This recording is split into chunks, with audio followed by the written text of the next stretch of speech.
ఆంధ్రప్రదేశ్లో ఎన్నికల వేళ రాజకీయం రసవత్తకరంగా మారింది. ఒకవైపు ముఖ్యమంత్రి వైఎస్ జగన్మోహన్ రెడ్డి గారు సింగిల్గా సింహంలా వెళ్తున్నారు.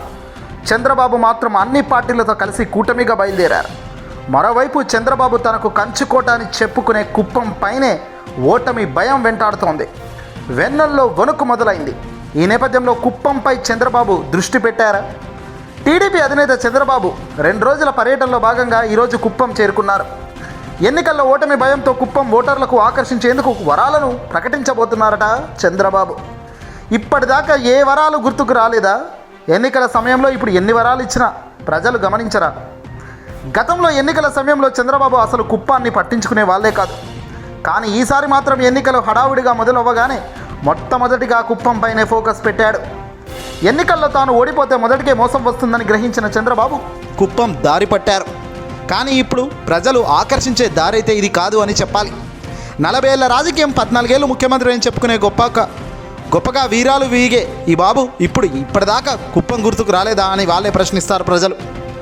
ఇక ఇది ఇలా ఉండగా 2019 ఎన్నికల నుంచే కుప్పం నియోజకవర్గం ఓటర్లు మార్పు కనిపిస్తుంది. గత ఎన్నికల్లోనే చంద్రబాబుకు మెజారిటీ భారీగా తగ్గిపోయింది. ఓ రకంగా చెప్పాలంటే గతంలోనే చంద్రబాబు ఓడిపోతాడా గెలుస్తాడా అన్నంత ఉత్కంఠతో ఫలితాలు వచ్చాయి. దీంతో చంద్రబాబు ఇప్పుడు మొదటికే మోసం వచ్చేటట్టుగా స్పష్టంగా కనబడుతుంది. తాజాగా కుప్పం నియోజకవర్గ పరిధిలో భారీగా దొంగ ఓట్లు తొలగించడంతో పాటు చంద్రబాబు ఇటు టీడీపీలో వణుకు భారీగానే మొదలైంది. మరోవైపు ఇటీవల కాలంలో కుప్పం నియోజకవర్గ పరిధిలో ఎన్నిక ఎలాంటిదైనా వైఎస్ఆర్సీపీ భారీ మెజార్టీతో గెలుస్తూ వస్తుంది. కుప్పం మున్సిపాలిటీ కావచ్చు, స్థానిక సంస్థల ఎన్నికలు కావచ్చు, జెడ్పీటీసీ, ఎంపీటీసీ స్థానాల్లో వైఎస్ఆర్సీపీ విజయ దుంక మోగించింది.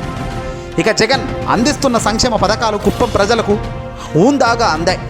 ఒక్క వ్యక్తికి కూడా అందలేదు అన్న మాట రాలేదు. ఇక్కడ జగన్ గ్రాండ్ సక్సెస్గా ముందుకు వెళ్తున్నారు. కంచుకోట కొల్లగొడితే కంచుకోట కాదు ఇక ఆయన పనే అయిపోయిందన్న భావన ప్రజల్లో బలంగా వెళ్తుంది. ఇక్కడే జగన్ భారీగా ఫోకస్ పెట్టారు.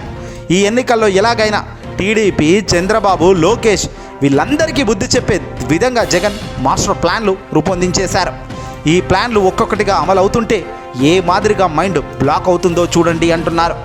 ఓవైపున పవన్, మరోవైపున టీడీపీ, బీజేపీ అందరికీ గురిపెట్టి జగన్ బాణాలు సంధిస్తారట ఈసారి. తద్వారా ఈసారి ఫలితాలు రాబోయే కాలంలో మామూలుగానైతే ఉండవు అనేది చాలామంది చెబుతున్న మాట. చూడాల్సిందే మరి కంచుకోటలు ఎలా పగిలిపోతాయో.